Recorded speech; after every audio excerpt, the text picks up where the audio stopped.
Suatu ketika, hiduplah seorang siswa awam Buddha di Savatthi bernama Dhammika, yang berbudi luhur dan suka berderma. Dia dengan murah hati mempersembahkan makanan dan kebutuhan lainnya kepada para bhikkhu secara teratur dan juga pada acara-acara khusus. Sesungguhnya, dia adalah pemimpin dari 500 siswa awam Buddha yang berbudi luhur. Dhammika memiliki 7 putra dan 7 putri, dan mereka semua, seperti ayah mereka, berbudi luhur dan suka berderma. Mereka mempertahankan kebiasaan berderma 16 bentuk derma makan, mereka sangat menikmati pembagian derma. Ketika Dhammika sakit parah, dia ingin mendengar sebuah sutta, maka dia memohon kepada Buddha untuk mengirim 8 atau 16 bhikkhu ke rumahnya. Lalu, Buddha mengirim para bhikkhu, dan mereka segera pergi serta berkumpul di sekitar tempat tidur Dhammika dan duduk di tempat duduk yang telah disiapkan untuk mereka. Para yang mulia, saya lemah sehingga akan sulit bagi saya untuk melihat kalian, bacakanlah satu sutta, pinta Dhammika. Sutta mana yang ingin kamu dengar, saudara awam? Mahasatipatthana Sutta, yang umum bagi semua Buddha. Oleh karena itu, mereka mulai melafalkan sutta di samping tempat tidurnya. Saat para bhikkhu sedang melafalkan sutta, 6 kereta berhias dari 6 alam surgawi dengan tiap-tiap dewa tiba untuk mengundangnya ke alam mereka masing-masing. Dhammika, tidak ingin dipotong dalam mendengarkan sutta, berkata, "Tunggu. Tunggu." Para bhikkhu berpikir bahwa dia sedang berbicara kepada mereka, berhenti melafalkan sutta. Putra dan putrinya berseru, "Dahulu, ayah kami tidak pernah merasa cukup mendengar tentang sutta.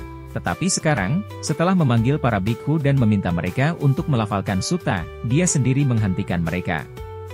Lagi pula, tidak ada orang yang tidak takut mati." Para bhikkhu berkata satu sama lain, "Kita tidak perlu tinggal di sini."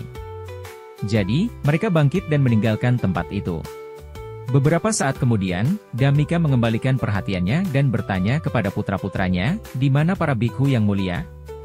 Setelah mereka menjelaskan situasinya, Dhammika memberitahu mereka bahwa dia tidak sedang berbicara kepada para bhikkhu, tetapi kepada para dewa, dan memberitahu mereka tentang 6 kereta kuda yang penuh hiasan yang sedang menunggunya. "Ayah tersayang, di mana keretanya? Kami tidak melihatnya." Setelah bertanya apakah mereka punya karangan bunga dan menanyakan surga mana yang paling menyenangkan, anak-anaknya mengatakan kepadanya bahwa surga Tusita adalah yang paling menyenangkan, karena itu adalah tempat tinggal para ibu dan ayah dari para Buddha dan semua Buddha di masa depan. Dhammika segera memutuskan untuk memilih kereta dari surga Tusita dan meminta salah satu anaknya untuk melemparkan karangan bunga dengan mengatakan, "Biarlah karangan bunga ini menempel pada kereta yang berasal dari surga Tusita."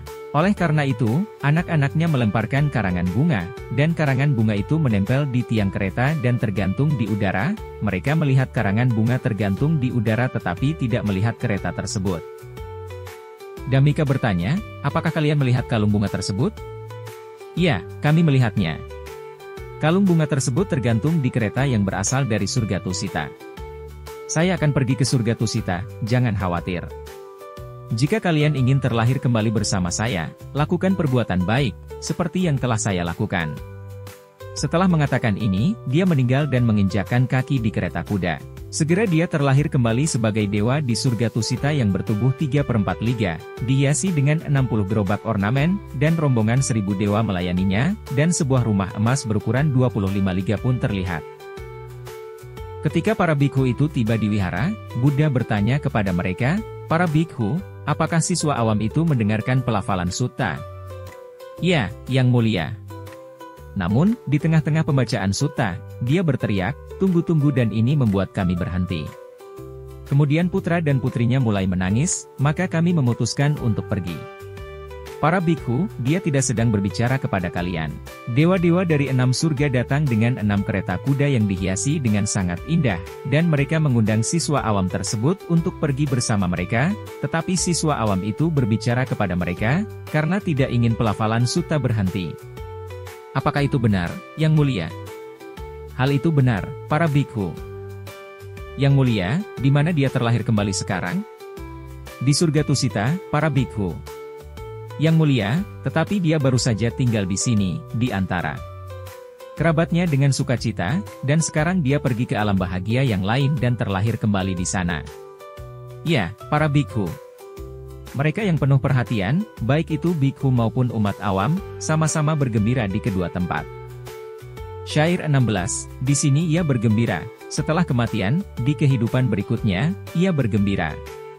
Seseorang yang melakukan kebajikan, bergembira di kedua tempat, di kehidupan ini dan di kehidupan berikutnya.